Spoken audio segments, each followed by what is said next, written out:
Alors bonsoir tout le monde et bienvenue à ce 10e épisode de 7 jours sur Terre présente. Allons immédiatement avec les deux grands dossiers qu'on a préparés pour vous cette semaine. Pour commencer, on se parle d'un pays qui génère énormément de discussions en ce moment, puisqu'il est au cœur d'un grand mouvement de réalignement au Moyen-Orient, auquel il est fascinant d'assister. Il est bien sûr question d'Israël et de la normalisation des relations diplomatiques avec les pays arabes de la région. Parce qu'il faut se remettre un peu en contexte. Depuis sa naissance, l'État d'Israël entretient une relation hostile avec ses voisins musulmans. Un conflit qui a souvent dégénéré en affrontements militaires. En 1948, par exemple, immédiatement après sa création, le nouvel État d'Israël est envahi par 4 de ses voisins, soit la Syrie, l'Irak, l'Égypte et la Transjordanie. Ajoutez aussi des régiments de volontaires en provenance de l'Arabie saoudite, du Yémen et du Liban. À la surprise du monde entier, le jeune pays d'Israël gagne la guerre et repousse l'invasion. Les adversaires sont humiliés, mais il est clair pour tout le monde que le conflit politique est loin d'être terminé. En 1967, c'est la guerre des 6 jours qui oppose Israël à l'Égypte, la Jordanie et la Syrie. Encore une fois, Israël fait preuve d'un savoir-faire militaire surprenant et réussit à mettre en échec ses adversaires pour une deuxième fois, avec une victoire éclatante. Et finalement, en 1973, éclate la guerre du Kippour, opposant l'État d'Israël à une coalition menée par l'Égypte et la Syrie, unifiant les forces de multitudes de pays comme la Jordanie, l'Irak, le Maroc, l'Arabie saoudite, la Tunisie, l'Algérie, Cuba et même la Corée du Nord, tout ça avec l'appui de l'Union soviétique. Encore une fois, le conflit tourne à l'avantage d'Israël, mais cette fois c'est un peu plus compliqué. Et le pays réalise qu'il ne pourra pas toujours dominer ses adversaires sur le champ de bataille, que ses succès ne pourront pas toujours être répliqués. Et ça va avoir un impact majeur sur la doctrine de politique étrangère du pays, puisqu'on comprend maintenant toute l'importance de l'environnement de sécurité. On constate à quel point la géopolitique est une fonction de la défense nationale. Là-dessus, il faut se montrer pragmatique, examiner la situation du pays avec réalisme. Israël est au beau milieu de ce qu'on pourrait facilement désigner comme le quartier le plus chaud de toute la planète. D'abord, le territoire est extrêmement petit, environ la taille de l'île de Vancouver ou de celle de Taïwan. La population est à peu près équivalente à celle du Québec, à 8,9 millions, ce qui est bien peu quand on compare avec l'énorme bassin de population des pays arabes de la région. Ensuite, pratiquement tous les voisins sont soit opposés à l'existence même d'Israël, soit politiquement instables, ou soit toutes ces réponses. Tout ça, vous le comprendrez, présente des défis uniques qui ont largement contribué à façonner l'identité israélienne à travers les années. S'est installé au sein de la population un sentiment de suspicion envers les étrangers, tout particulièrement envers les Arabes. La peur constante d'une invasion a poussé Israël à développer ses réseaux de renseignement et d'espionnage jusqu'à des niveaux pratiquement légendaires. Aujourd'hui, le Mossad est reconnu mondialement comme une des organisations les plus actives en matière d'opérations clandestines. Même chose pour ce qui est de la technologie militaire et de la cybersécurité. La situation géopolitique du pays en a fait un leader planétaire qui dispose d'une supériorité indéniable dans plusieurs secteurs.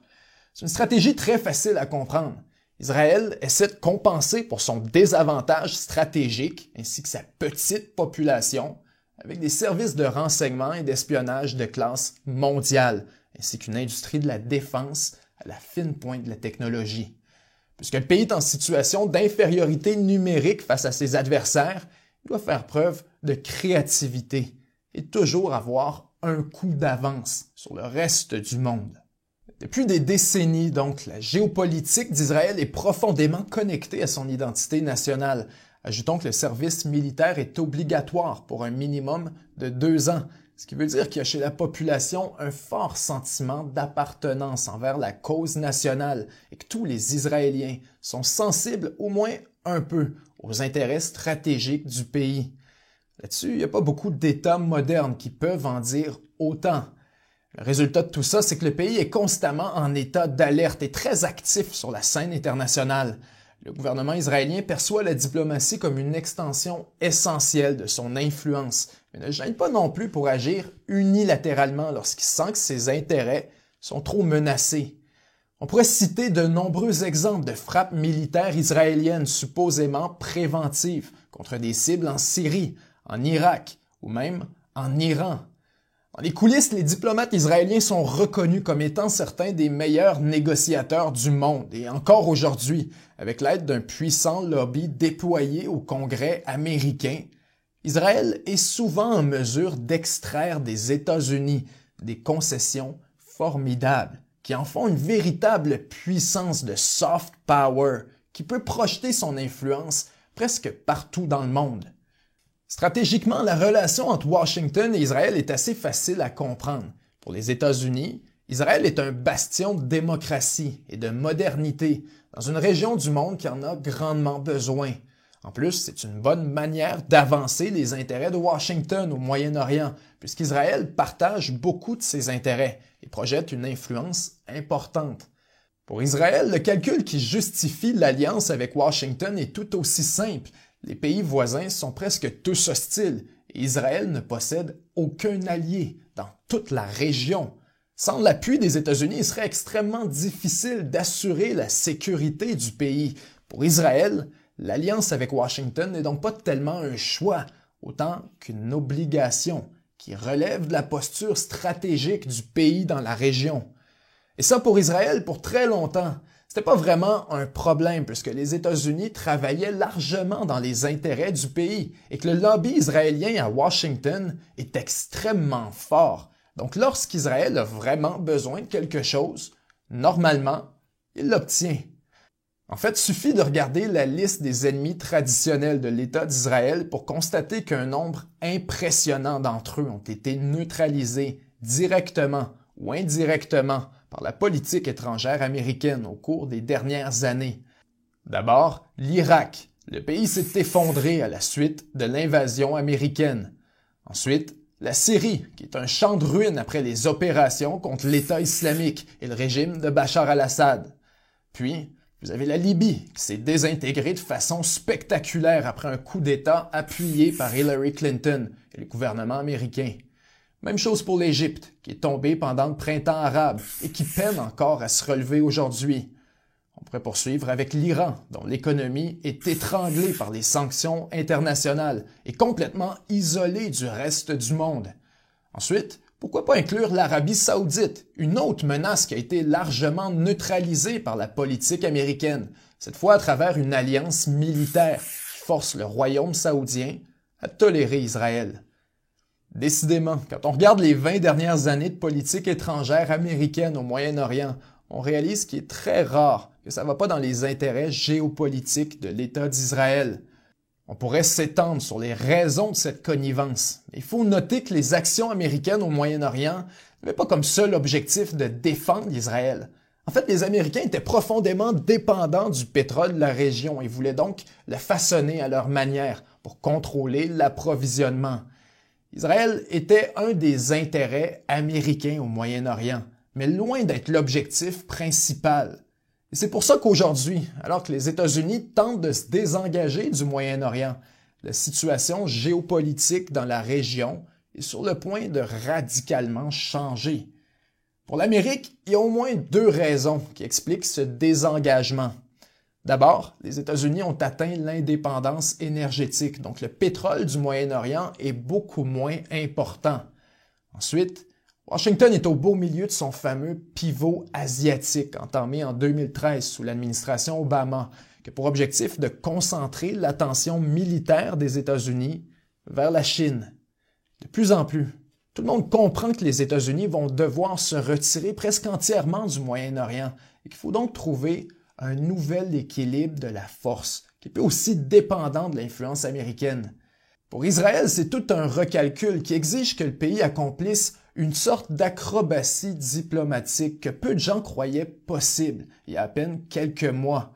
Pour stabiliser la région, le pays doit absolument normaliser les relations avec ses voisins et ouvrir un dialogue productif.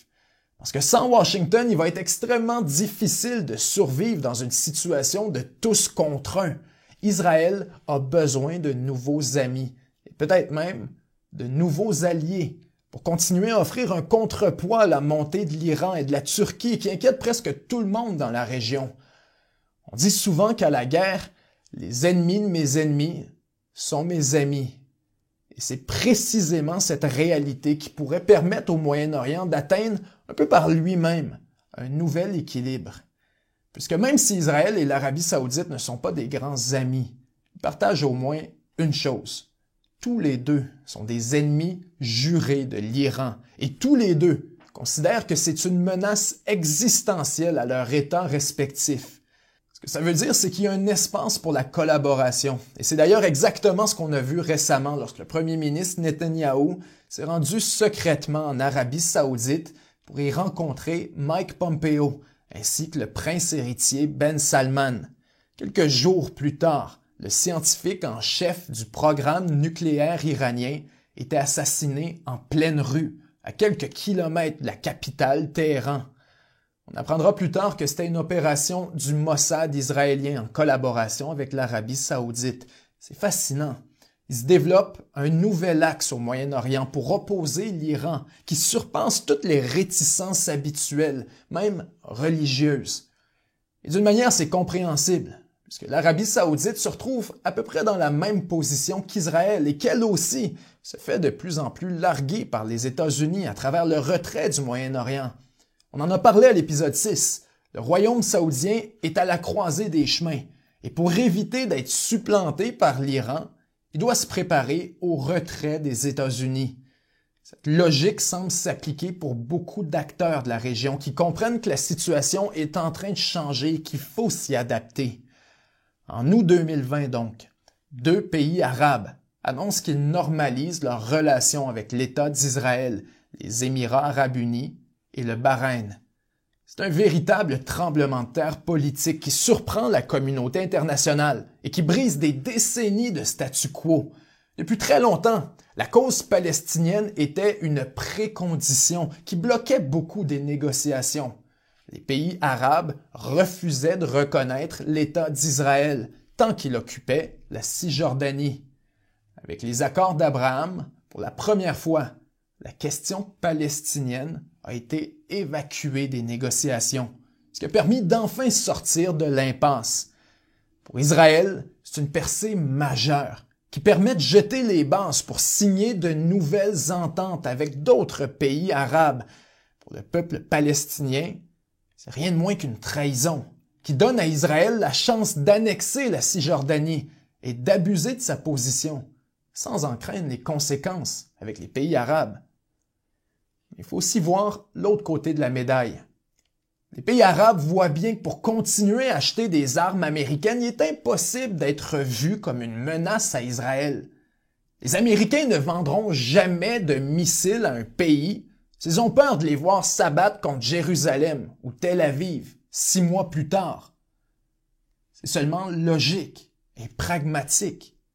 Si l'Arabie saoudite affronte l'Iran et qu'elle n'a pas pu s'acheter d'équipements haut de gamme depuis 5 ou 8 ans parce qu'elle boudait Israël, disons qu'elle risque de s'en vouloir très longtemps. Et chez les pays arabes, il y a une expression qui veut absolument tout dire. La route vers Washington passe par Jérusalem. Il suffit de regarder l'exemple des Émirats arabes unis pour mieux comprendre la dynamique.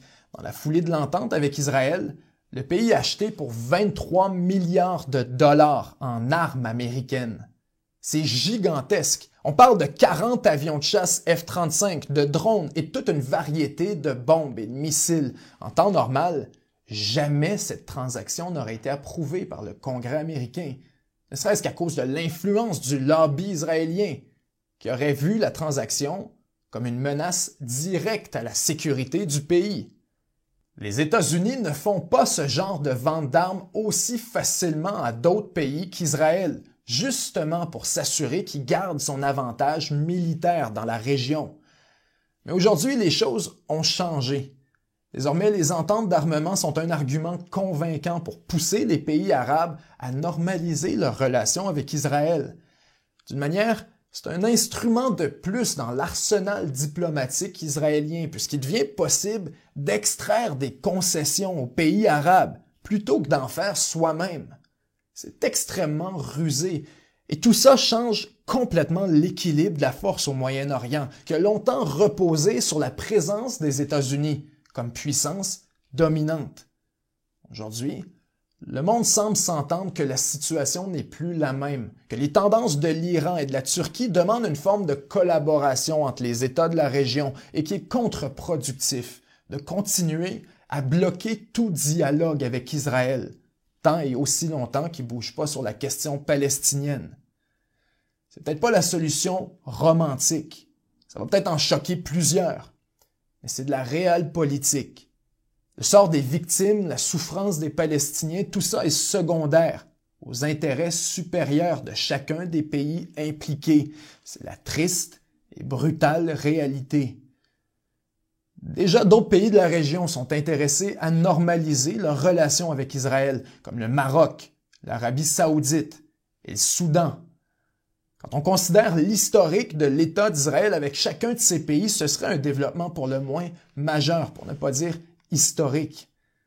Ce à quoi on assiste, c'est un recalibrage du Moyen-Orient qui prépare la sortie des États-Unis comme influence dominante pour laisser la place à une forme de pluralisme, où chacun des pays mène une politique étrangère plus autonome, plus réaliste et idéalement plus conciliante.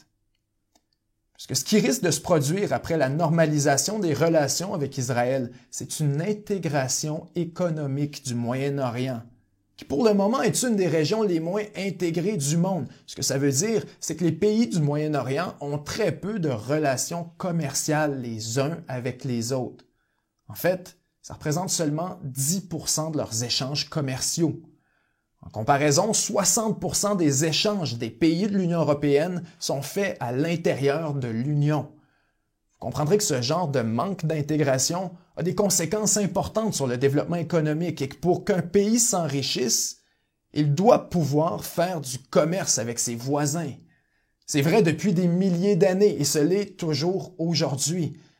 En normalisant les relations avec Israël et en faisant naître un nouveau cadre de coopération face à l'Iran, il est tout à fait possible que le Moyen-Orient déclenche une véritable révolution économique.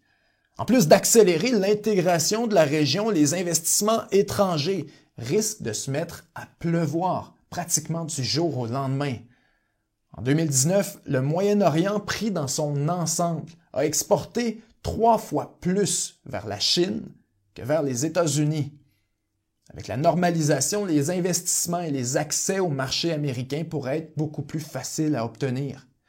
En fait, avec l'intégration économique, c'est pas mal tout le monde qui est gagnant, surtout Israël qui peut vendre ses produits technologiques et ses armes à de nouveaux partenaires. Les perdants, ce sont les grandes puissances comme la Chine et la Russie, qui perdent un marché autrefois captif de leur influence et dépendant de leur armement. Tout ça a l'effet d'une bouffée d'air frais sur le Moyen-Orient qui semblait paralysé dans l'inertie politique depuis des décennies. Si quelqu'un m'avait dit il y a 2 ans que Jared Kushner allait réellement faire bouger les plaques tectoniques au Moyen-Orient, je suis pas certain que je l'aurais cru. Mais c'est pourtant ce qui est en train de se produire. L'administration Trump a fait un pari, comme quoi l'enjeu déterminant pour la politique régionale, c'était plus la question palestinienne sur laquelle personne n'a su faire le moindre progrès depuis des années, mais plutôt l'émergence de l'Iran, qui inquiète autant Israël que les pays arabes. Trump a vu une ouverture, une opportunité pour enfin les rapprocher en utilisant un intérêt commun. Depuis plusieurs années, de nombreux pays arabes entretiennent déjà des relations avec Israël pour collaborer face à l'Iran. Mais ça a toujours été fait secrètement. Aujourd'hui, cette collaboration devient publique grâce à l'intervention des États-Unis, mais aussi du contexte politique hautement favorable qui présente en soi une opportunité. Les étoiles sont alignées, les États-Unis se retirent, l'Iran dérange, Netanyahou, le premier ministre israélien, est plus fragile que jamais et a besoin d'un succès sur la scène internationale. En fait, il mise largement sur la normalisation et sur la campagne de vaccination du pays pour assurer sa réélection. Mais paradoxalement, c'est justement l'équilibre politique fragile qui pourrait ralentir ou carrément bloquer le processus. Parce que Netanyahou est devenu un acteur essentiel pour la normalisation et qui est extrêmement fragile politiquement. Les prochaines élections auront lieu le 23 mars, dans quelques jours seulement.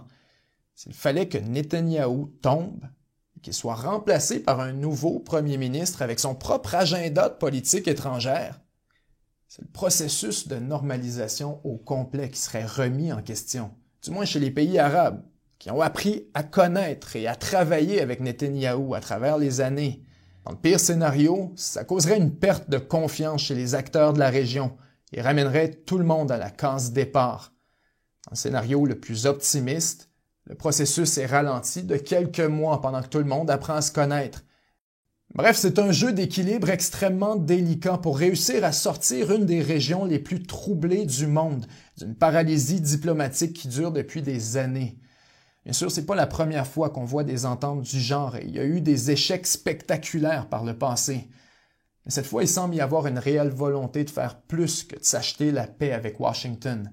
Cette fois, on dirait vraiment que les acteurs du Moyen-Orient cherchent un nouvel équilibre et qu'ils se coalisent autour de leur crainte de la montée de l'Iran. Le grand défi, ce sera d'éviter que tout ça dégénère en guerre ouverte avec l'Iran, qui de plus en plus risque d'être la cible d'opérations clandestines et de frappes contre son programme nucléaire. Pour Joe Biden, la solution est de réintégrer l'Iran dans l'accord nucléaire de 2015, ce à quoi Israël et l'Arabie saoudite s'opposent viscéralement. Pour le moment, il est difficile de dire si c'est stratégiquement approprié. C'est un dilemme intéressant, puisqu'un Iran fort et menaçant permet de mobiliser le Moyen-Orient et de normaliser les relations avec Israël.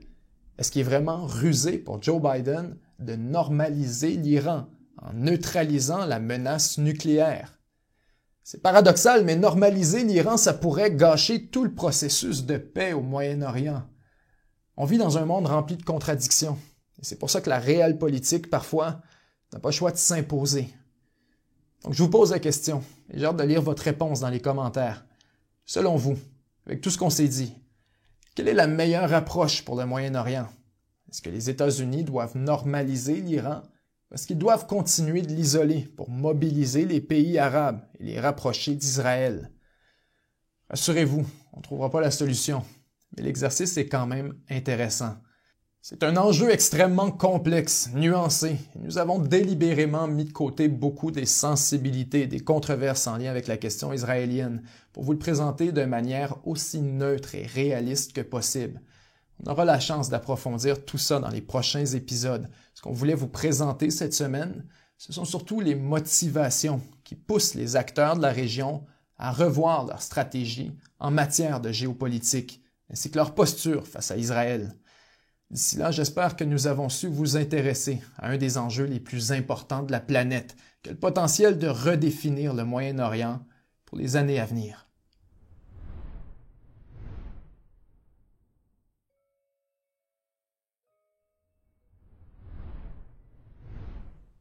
« 7 jours sur Terre », c'est un média 100% indépendant qui est financé exclusivement par les contributions de ses membres exclusifs pour aussi peu que 99 sous par mois.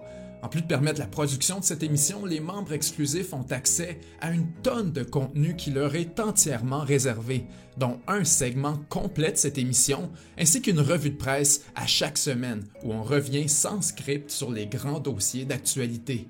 Pour devenir membre, c'est super simple. Ça se fait en quelques clics seulement au 7jourssurterre.com/abonnement. Merci et à très bientôt.